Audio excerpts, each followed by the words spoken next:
Bonjour à tous, je continue à vous partager des extraits du livre du pape Benoît XVI, Jésus de Nazareth. Jésus devant le Sanhédrin. Aujourd'hui, on peut considérer comme vraisemblable que dans le cas de l'audience contre Jésus devant le Sanhédrin, il ne s'agissait pas d'un procès véritable, mais d'un interrogatoire approfondi qui s'est achevé par la décision de livrer Jésus au gouverneur romain pour la condamnation. Deux accusations contre Jésus circulaient.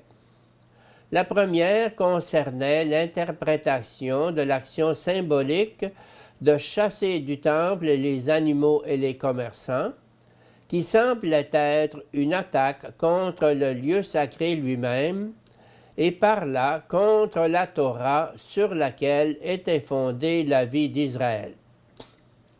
Le danger venait plutôt de l'interprétation donnée de l'apparente attaque contre le temple et de la revendication par Jésus lui-même de sa pleine autorité. D'après les Actes des Apôtres, nous savons que la même accusation fut portée contre Étienne, qui avait repris la prophétie de Jésus sur le temple, ce qui provoqua sa lapidation, parce que cela était considéré comme un blasphème. À partir des discours de Jésus dans le temple, il y avait dans l'air une seconde accusation. Jésus aurait soulevé une prétention messianique par laquelle il se mettait en quelque manière aux côtés de Dieu lui-même et semblait ainsi entrer en conflit avec le fondement de la foi d'Israël, la profession de foi dans le seul et unique Dieu. De telles accusations avaient aussi une dimension politique.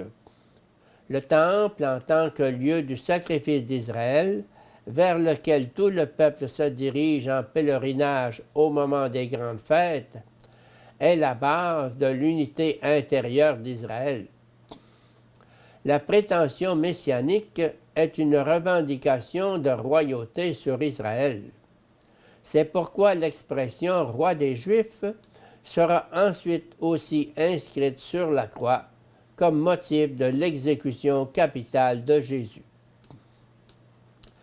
On arrive à la confrontation dramatique entre le grand prêtre d'Israël en charge, instance suprême du peuple élu, et Jésus, en qui les chrétiens reconnaîtraient le grand prêtre des biens à venir, Hébreux 9, 11, le grand prêtre pour l'éternité, selon l'ordre de Melchisédek, Psaume 110, 4, Hébreux 5, 6, etc.